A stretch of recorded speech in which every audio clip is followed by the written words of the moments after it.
What's up, everybody? You're watching B-Boy 45, the hospital's TV and radio station. It is a fantastic, fun, awesome, wonderful Friday, and I'm excited to once again have the opportunity and treat to talk to my friend Maya. Maya, hello. How are you today? Hi, I'm good. You're just good? Are you sure? Yeah. No, I'm great. Okay, why? Tell me why you're great. Because Sarah Chalke is calling in. We got Sarah Chalke on the line right now. There she is. Welcome to Maya's show. Maya, take it away, my friend. Okay, so first of all, I just want to say thank you so much for calling in. I am so excited to be talking to you. Oh, Maya, thank you so much for having me. I'm so excited to be here. This is the highlight of my day. This is the highlight of my day. My first question for you is, how did you get your start as an actress? So I always loved musical theater, and my sister and I took musical theater courses together, and we loved it. And this was before I was told by my choir teacher that I couldn't sing. So we would do these singing and dancing and musical theater classes. But then all of a sudden, it came time to audition for the class because it was going to be a performing group, and it was going to, we were going to do shows on the road. So we had to audition, and my sister and her best friend got in, and I did not. And they called my sister to say, we want to offer you the lead part. And she was really excited. And her first question was, well, what about Sarah? She's a year older than me. And they said, yeah, no, we don't want her.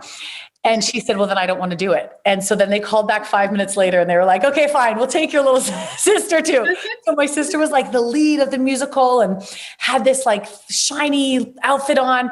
And I was dressed as a tiger with a tiger mask. And I was in the back like this with two other tigers the whole time. And I was loving it. I was like, I'm on stage, I'm doing it. And so that was my start. Oh, cool. Yeah, I'm obsessed with musicals too. So, what's your favorite one? Probably Spring Awakening. Yes. Oh, it's so good. Yeah. I love Spring Awakening. Yeah. Do you have a favorite?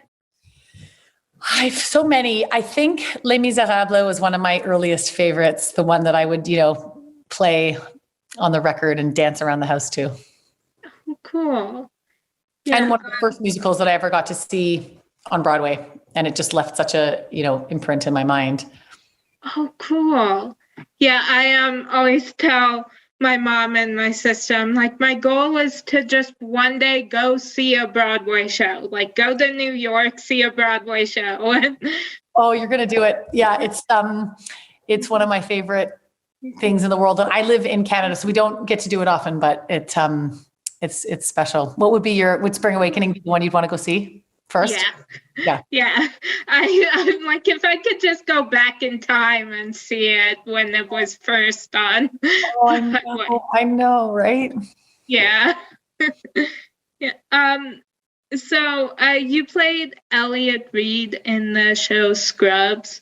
So I love that show, and I have a teacher at school who he is also obsessed with Scrubs. So he was very excited that I was talking to you. Oh, thank you. And so what was your favorite part about working on that show? My favorite part about working on that show, I think it was most of my 20s that I was on that show. I was 24 to 32 when I was doing it. And I think my favorite part was just how much I got to learn about comedy. I was working with Bill Lawrence, who was the creator of the show, who's one of the smartest, funniest people I know. And the cast was so good and so talented and so funny. And I feel like every day on the job, because I didn't go to I didn't have formal acting training, post high school. I did the drama class in high school, but that was it. And then it was kind of learning on the job. And I feel like I learned so much from all of them. I think that was my favorite part. I mean, right down to I hadn't really done any physical comedy before that. And, they really gave us a lot of rein to try our own stunts. And so, if it was crazy, there would be a stunt double there, but if it was doable, they would always let us have a few cracks at it. So there'd be a big stunt pad on the floor, and you'd be, running along and then fall into out of frame into this big stunt pad. And so there was, that part was really fun. Oh, cool. Yeah. What was your favorite episode to film? Of Scrubs? Yeah. I think one of my favorite episodes we did was the third one called My Old Lady. But one of my favorite ones to film was we did an episode in the Bahamas. And so the whole crew that we've been working with for all of these years, I think it was maybe in the sixth season or later than that, we all went together for like a couple of weeks. And it was kind of amazing to get to go there with this, huge group of like 100 people who you'd become very close with over these 6 years and have this adventure all together with a group of people that by that point felt like family. That was my favorite. Oh, cool. Yeah. So you played Stella in How I Met Your Mother, and that is one of my favorite shows. At the start of quarantine, that was all I watched. Oh, yeah. So, do you have any fun stories or memories from filming or working with the cast? Yeah, they were so welcoming. I came in a few seasons in, and it was just supposed to be for one episode. It was actually someone else who had the part, and then they couldn't do it at the last minute. So I got a phone call. I was sitting having ice cream with a friend of mine, and I get this phone call saying, "Do you want to do an episode of How I Met Your Mother?" And I love the show. So I was like, of course I do. And I drove over there right away. And then it was the week before we went back to filming our next season of Scrubs. And so when it turned into more episodes, my boss at Scrubs, Bill, was really generous to kind of let me go back and forth for a few episodes. So I'd start at How I Met Your Mother at like 5 a.m. and then go to Scrubs at like 11 a.m. And so there wasn't a lot of sleeping during that time, but the cast of How I Met Your Mother was so welcoming, and we just had the best time. And it was cool because the way they shoot it is like a hybrid between a multi-camera format and a single camera format. So with Scrubs, you have like one camera and you're shooting, one scene at a time over this big period of, over the whole week. Whereas at How I Met Your Mother, it's a little bit more of a hybrid between that and a sitcom, which films with 4 cameras on a live tape night. So with How I Met Your Mother, they actually do both. So it was fun because you kind of rehearse for the first couple days, and then they set up 4 cameras, and you don't do it in front of a live audience, but you kind of do it in these in these chunks with 4 cameras. So it was much more of that live audience feel. So it was really cool. I hadn't worked like that in a long time, so it was fun. Oh, cool. Yeah. So you were in the movie Psych 2, Lassie Come Home, and I love Psych. That is also one of my favorite shows. What was the coolest part about joining the Psych franchise? I'm like you. I love the show, and I was excited to get to be part of it. And it was really neat because it was the first time in 20 years that I'd gotten to work in my hometown of Vancouver. That's where I was shooting. And so that was really kind of a unique and fun and new experience that I hadn't had in a while. And the same thing with the cast there. Like they have so much fun. It was so cute to watch because they had shot for 8 seasons too. And then for their movies, most of the crew made sure that they were available to come back. So it was like kind of getting this glimpse of what we also had on Scrubs. This group was so close, and they had so much fun. I love it when you go to a set where they're just not taking themselves so seriously. It's like, okay, we're here. It's long hours. Let's have a great time while we're doing it. And so they would just like burst into random rounds of like happy birthday and sing happy birthday to someone just out of the blue randomly, even if it was their birthday. And it would sort of be like a, kind of impromptu dance party. And on that show, I actually met Dule Hill, who's friends with Katherine Heigl. And he called me after and he said, "Can I put you in touch with my friend Katherine? She's coming to your hometown of Vancouver to shoot this new series, Firefly Lane. And you have kids and she has kids, and maybe you could talk to her about, places to live and schools for the kids." And so Katherine and I had never met. And so we got on the phone together and hit it off and ended up chatting for a long time. And then it was like a month later that I got the Firefly Lane script in my inbox. So it was actually Dulé from Psych 2 that had put us in touch. Oh, that's so cool. Mhm. Yeah, I actually just interviewed Katherine on Wednesday. Yeah, I saw that. That's so cool. Great. You've been in and have guest starred in so many things, including Speechless and Friends from College, and you were in the movie Mother's Day. Of all the parts and characters and projects you've played, have you had a favorite? A favorite. I feel so lucky to have been, part of the projects that I have been able to. Scrubs is definitely one of them that stands out because it was my whole 20s. It was my first really big job. And it's always cool and a rare opportunity when you can get to know people that well for that long and kind of play that part over that period of time. Firefly Lane, which I just did with Katherine, really stands out. It was such a special experience. One of those times where like all the pieces come together, where you love the part and the script and the people. So that felt really lucky. It had kind of a similar feeling. And then lastly, I've really, just over the past few years started doing more cartoons, and the animation piece of it has been so fun and so different, and such a different experience than doing live action. You get this script and you're actually just recording one person at a time. So that was kind of weird to get used to at the beginning. You're not reading off of someone else. You're kind of just doing your lines, but there's something so freeing about that because you can kind of try anything you want in a really short period of time. So in a live action thing, if you say like, oh, I want to try something else, I want to do another take, there's like 100 crew members that are waiting for you while you try that. If you're in a sound booth and want to try something else in a cartoon, you can try like a different voice or a different way of doing it 10 times in under a minute. And so it's just very kind of liberating. And I've had a lot of fun doing that. And it's kind of been cool because we've been able to keep doing it throughout quarantine. Oh, cool. So my next question is actually about Firefly Lane. So you played the character Kate, and my family and I binged watched it and we loved it. Thank you so much.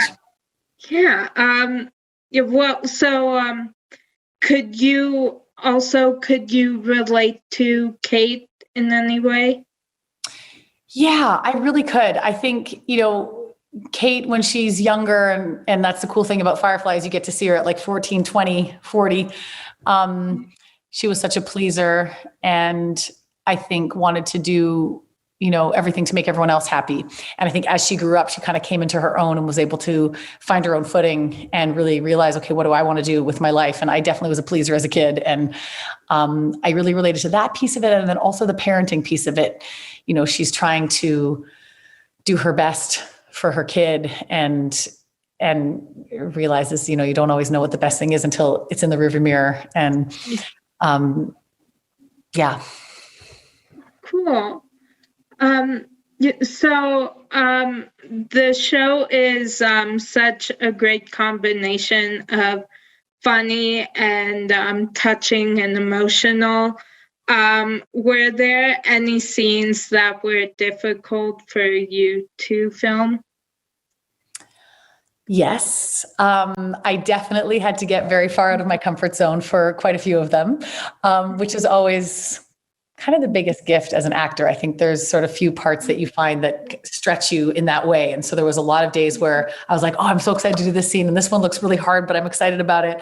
But the scariest one for me was the karaoke scene because I really actually cannot sing. And I discovered that when I was in grade 5 and my choir teacher, Mrs. McKinnon, was like, Chalke girls, just mouth the words for this performance.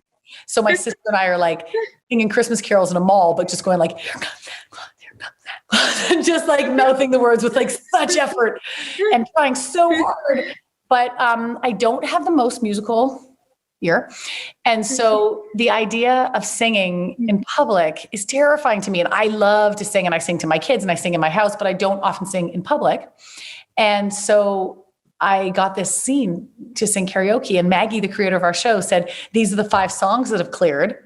Can you pick one? And so I tried all of them, and my little sister was listening to me going, no, not that one. And the next one, she's like, The next one, she's like, 100%, no way. And I was like, Piper, we're out of songs. Like, we have to pick one of these songs in the next couple of hours. And so it was one of those experiences where I just had to take a deep breath on the day of shooting and go, okay, let's go for it. Just dance your way through it. Yeah, I can't sing, but like I love to sing. Just like if there's a song I love, I'll just like sing it at the top of my lungs. I'm like, I don't care that I can't sing. I don't care if you don't like it. Like, I like this song. I'm singing along. Good for you. You have to keep doing that because it's fun. I mean, I love it. I love singing. Yeah, but I'm the same way. I'll sing it and I'll belt it out, but I won't often do it outside of my house. Yeah. So you're involved with several charities. How do you choose the causes that you devote your time to, and why is it important to you to give back? It's so important to me. And I think in terms of how to choose, most of my involvement has been with children's hospitals or charities that involve kids. And that since I've had kids, it was before I had kids.